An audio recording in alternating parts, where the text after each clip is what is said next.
was able to eat my way to health. And what I did is I went in the hospital and I went through, I was in ICU 2 different times, and I was in a thyroid storm. And that's when all your organs start to shut down simultaneously. And there's a fight to save your life. And that was because of my thyroid. And my body became toxic. It was producing too much thyroid. And so the gland was just overproducing. And I was so sick. And I was told, well, okay, you can't, the last time, the doctor said, you can't come back from this. You either have to, you have to take medication. You're going to have to either have surgery, or you're going to have to go under radiation. And I was like, I'm not doing neither one of these. I don't know what you're talking about, but I know I'm not doing it. And so my husband, my family, they were all on me. And I was so sick, I could hardly talk. I could hardly walk. I had lost my balance. I mean, it was terrible. And I just decided that, and I looked like I was on drugs, like a drug addict. It's crazy. And I decided I was going to eat healthy, and I started to really start researching foods. I started researching natural plant-based foods. I got into the study of epigenetics, and that resulted in me becoming a life and health coach. Not only did I want to help myself, but then I realized I could help other people. That's why I'm here talking to you today. And I realized I could help other people. And with that being said, I just decided that I was going to eat my way to healthy, and I kept going to see my specialist, my endocrinologist. I kept going to see him, and I still go and see him, and I still do my blood draws. But he told me, he said, I thought I saw everything in 30 years, and I didn't think that you could come back from this, but you did. And he wanted to know what I was doing, what I was taking, and I was letting him know what I was taking.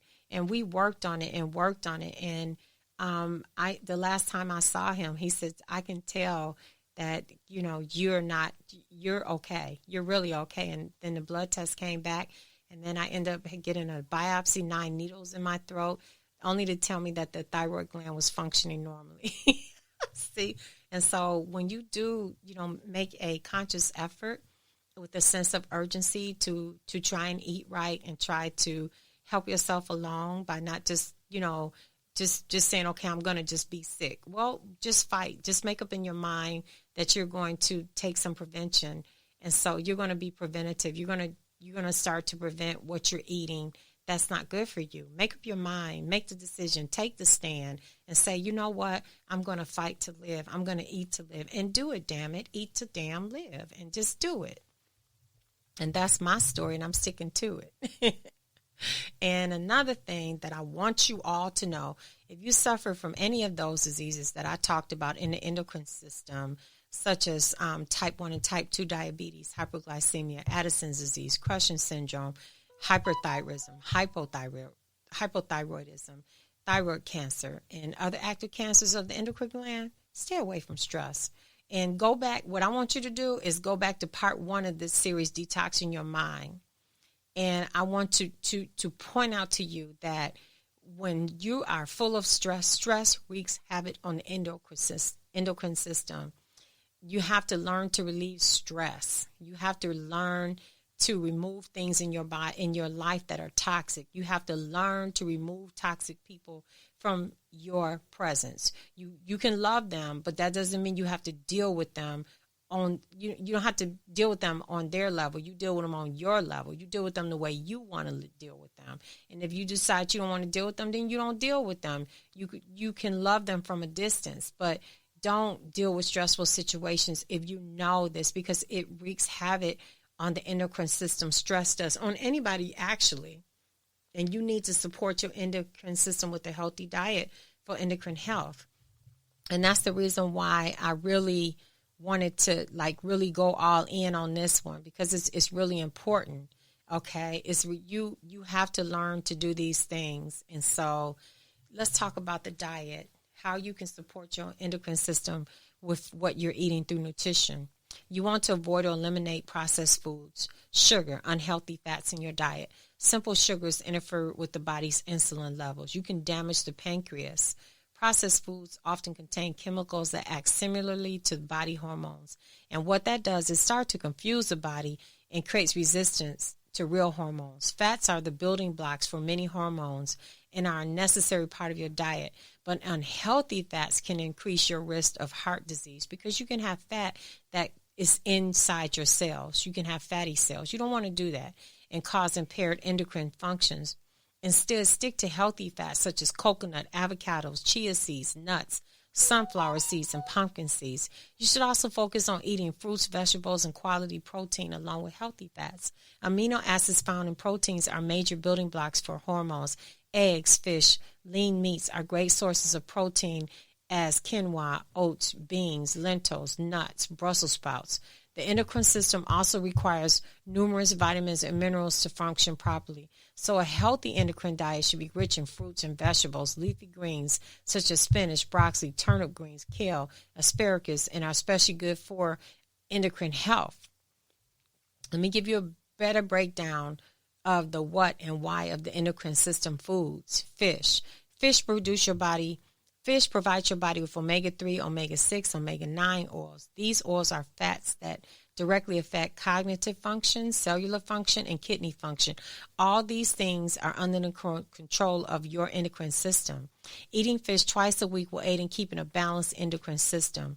Garlic. Garlic boosts your immunity, which increases your ability to fight off infection. It also helps regulate blood sugar levels. 1 or 2 cloves of garlic a day is recommended. It might be a little stinky breath, but you can include it in your cooking. You don't have to, just sit there and eat it, okay? Calcium keeps nerves healthy and ensures their ability to communicate effectively. Milk, cottage cheese, leafy greens, dried beans, yogurts are rich in calcium. Vitamin B and B complex, these vitamins directly influence the nervous system, proper functioning health, as well as one's physical and mental performance concerning the nervous system. Vitamin B and B complex are found in chicken, fish, eggs, whole grains, beans, and nuts. Vitamin C, the adrenal glands have an extremely high content of ascorbic acid, vitamin C. This vitamin helps the adrenal gland helps it to produce more of the disease-fighting hormone cortisol. A continued stressful environment depletes vitamin C and reserves an increased. And not only that, it leads to the tendency for infection and disease. Good sources of vitamin C include citric fruits, melons, apricots, strawberries, berries, green vegetables, sweet peppers, and tomatoes.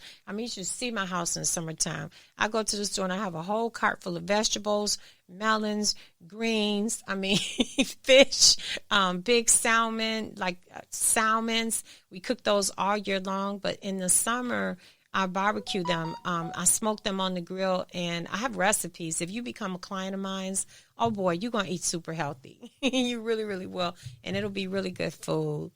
Okay, so I just want you to pay close attention to that endocrine system, okay? And this one is very important too.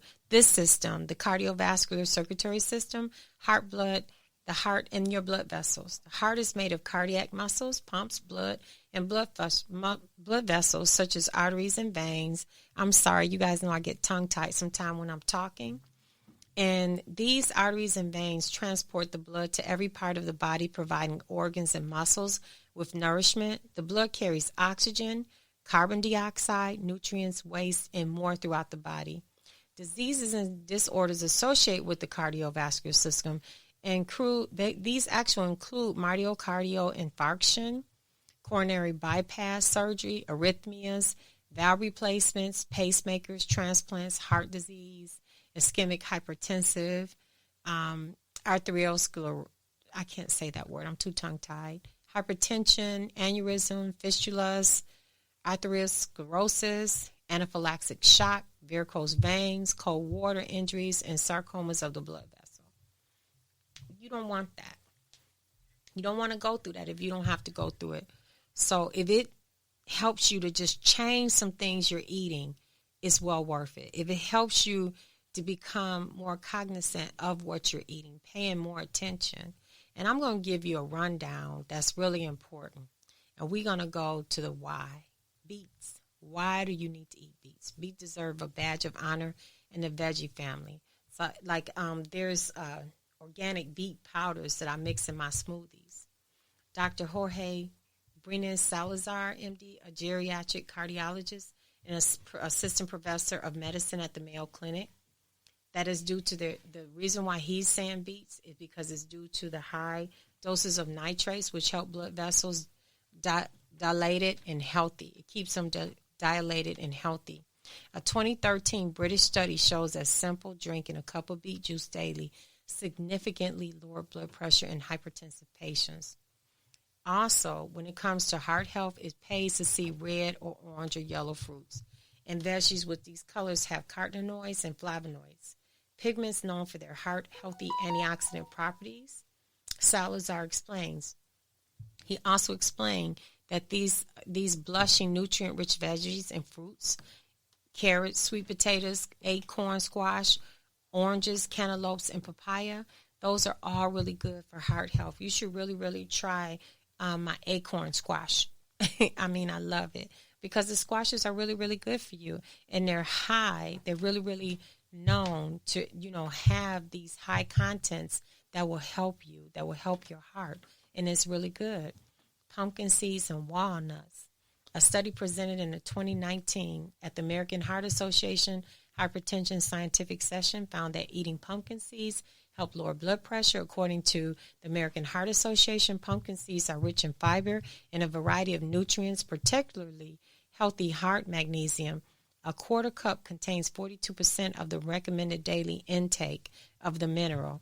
As for walnuts, a 2019 Penn State study found that participants who ate walnuts daily while lowering overall saturated fat saw their blood pressure decrease. See there? Also, any nuts are good sources of monounsaturated fats, says Kate Patton, lead outpatient dietitian at the Cleveland Clinic. For people who don't eat fish, they are a very good way to get in those omega-3s.